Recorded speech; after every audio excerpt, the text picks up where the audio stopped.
భూమి ఉందా నీకు? భూమి 6 ఎకరాలు ఉంది. రుణమాఫీ అయితే రాలేదు. 1,60,000 ఉంది. బ్యాంకుల అప్పు రాలేదు. రైతు బంధు లేదు. కౌలు రైతుకి ఇస్తున్నా అది లేదు. ఏది లేదు మాకైతే. మరి ఎట్లా? సీఎం ఏమో రైతులంతా పండుగ చేసుకోండి, 2 లక్షల రూపాయలు రుణమాఫీ చేసినామని చెప్పేసి సీఎం చెప్తున్నాడు. కాలేదు అని అంటారు.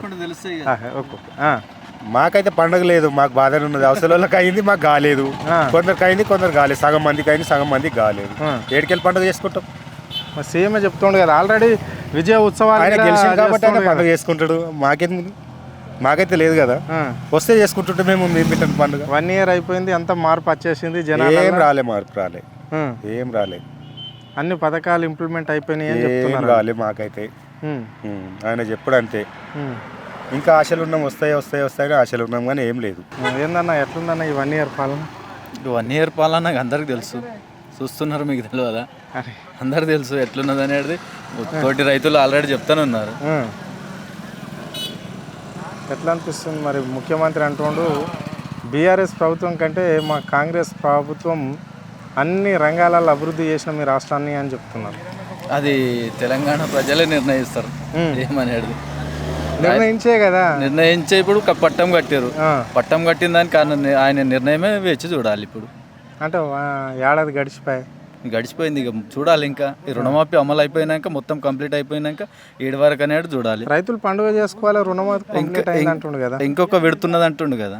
ఆ విడత అయిపోయినాక పూర్తి రుణమాఫీ ఇంతే అని చెప్పిన తర్వాత దాని గురించి నిర్ణయం తీసుకుంటారు రైతులు. మరి సర్పంచ్ ఎలక్షన్స్ వస్తున్నాయి కదా, నిర్ణయం అనేది ఇప్పుడు రైతులు నిర్ణయిస్తారు. ఇప్పుడు పబ్లిక్ నిర్ణయిస్తారు, ప్రజలు నిర్ణయిస్తారు. ఇప్పుడు ప్రభుత్వం బాగుందా బాగలేదా అనేది ప్రజలు చెప్తారు. సర్పంచ్ ఎలక్షన్ అప్పుడు చెప్తారు. ఎట్లుందన్న ఈ 1 year పాలన? 1 year పాలన బాగాలేదు సార్. కేసీఆర్ సార్ ఉన్నప్పుడు 10 సంవత్సరం మంచిగా తెలంగాణ మంచి, అందరు పేదోళ్ళు అందరూ మంచిగా ఉన్నారు. ఇప్పుడైతే తెలంగాణ ప్రజలకి 6 గ్యారంటీలని తెలంగాణ ప్రజలకు మోసం చేసినాడు. ఎందుకంటే తొలి సంతకం December 9 నాడు అన్నారు, 1 year ఆయే, 2 లక్షల రుణమాఫీ కాలేదు. మళ్ళీ మహిళలకు 2,500 ఇస్తారన్నారు, అది ఇవ్వలేరు. కానీ ప్రజలకు చాలా మోసం చేసినారు. వచ్చే సర్పంచ్ ఎన్నికల్లో తెలంగాణ ప్రజలు రేవంత్ రెడ్డికి బుద్ధి చెప్తుంది. నేను చెప్తున్నాను, ఎందుకంటే ప్రజలకు మోసం చేసినాడు. మళ్ళా గవర్నమెంట్ ఇది కాంగ్రెస్ గవర్నమెంట్ రాదు, మళ్ళీ కేసీఆర్ వస్తే 100% నాకు కన్ఫామ్ ఉన్నది. మళ్ళీ అక్రమారు కేసు పెట్టి హరీష్ రావు సార్కి లోపటేస్తున్నారు, అది చేస్తున్నారు. కానీ అహంకారం ఎప్పుడు ఉండదు. మళ్ళా ప్రజలు బీఆర్ఎస్ పార్టీకి అధికారంలో తెస్తారు.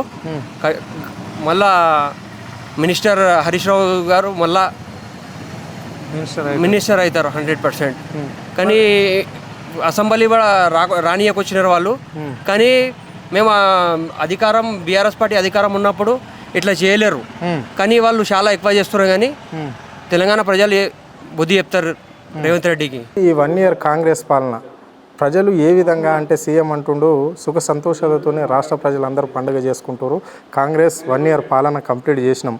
కేసీఆర్ కంటే అంటే గత బీఆర్ఎస్ ప్రభుత్వం కంటే 90% అభివృద్ధి చేసినాము.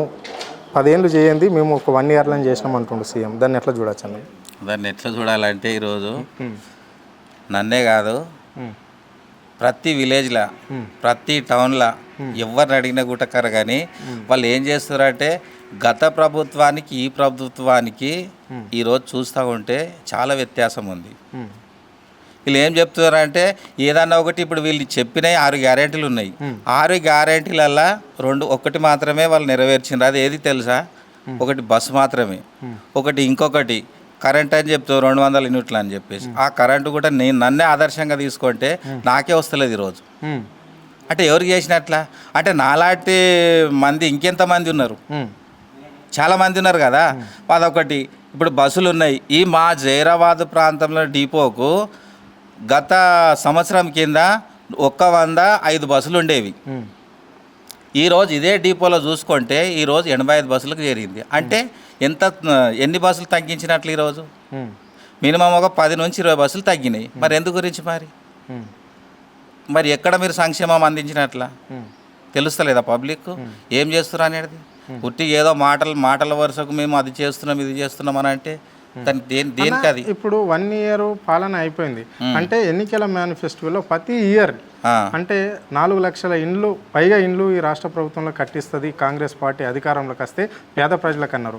అంటే ఇక్కడ మీ జైరాబాద్ ప్రాంతమే కావచ్చు లేదంటే రాష్ట్రంలో ఏ ప్రాంతంలో అయినా ఎక్కడన్నా ఇందిరమ్మ ఇండ్లు కట్టించిందా ఈ ప్రభుత్వం ఈ 1 ఇయర్లో? ఈ 1 ఇయర్లో ఇందిరమ్మ ఇల్లే కాదు, ఇందిరమ్మ పేరు చెప్పుకొని వాళ్ళు వస్తున్నారు. అంటే ఇందిరమ్మ రాజ్యం అంటే అప్పుడు మేము ఇందిరమ్మ ప్రధానమంత్రి ఉన్నప్పుడు మేమైతే చిన్నగుంటిమి. అంటే మేమేమనుకున్నామంటే ఆమె ఇంతకంటే ఎక్కువ మా కేసీఆర్ చేసిన దానికంటే ఎక్కువ చేసిందేమో అదే రాజ్యం వస్తుందామని మేము అనుకున్నాం కదా. కానీ ఇసొంటి లుచ్చే రాజ్యం ఉంటుందని చెప్పేసి మాకు తెలియదు. మరి ఇప్పుడు వీళ్ళ పాలన చూస్తే ఇప్పుడు అర్థమవుతున్నది ఇందిరమ్మ రాజ్యం ఆ రోజు కూడా ఇట్లనే ఉండేనా అని చెప్పేసి. ఈ విధంగా ఉన్నది వీళ్ళది. రేవంత్ రెడ్డి ఏం చెప్తాడు, ఒక మంత్రి మాట్లాడతాడు ఒక రకము, ఇంకో మంత్రి మాట్లాడితే ఇంకొక రకము, సీఎం మాట్లాడతాడు ఇంకొక రకం. ఈ పంచాయతీ ఎలక్షన్ల ప్రభావం ఎట్లుండబోతుంది, ప్రజల తీర్పు ఎట్లుంటుంది? పంచాయతీ ఎలక్షన్ కానివ్వండి, ఎంపీటీసీ కానీ, జెడ్పీటీసీ కానీ, జిల్లా పరిషత్ కానీ టోటల్గా ఈరోజు ఇప్పుడు ఎందు గురించి ఎలక్షన్ పెడతలేరు వాళ్ళకి తెలుసు కదా. మేము 6 గ్యారెంటీలు ఇచ్చినాము, 420 హామీలు ఇచ్చినాము, ఈ హామీలలో ఒక్కటి కూడా నెరవేర్చలేదు. మేము ఎందుకు పెట్టాలని చెప్పేసి వాళ్ళ భయం వాళ్ళకున్నది. రేపు పొద్దుగాల ఎలక్షన్ పెట్టని తెలుస్తుంది కదా, ఎవరు గెలుస్తారు ఎవరు ఓడిపోతారని తెలుస్తుంది.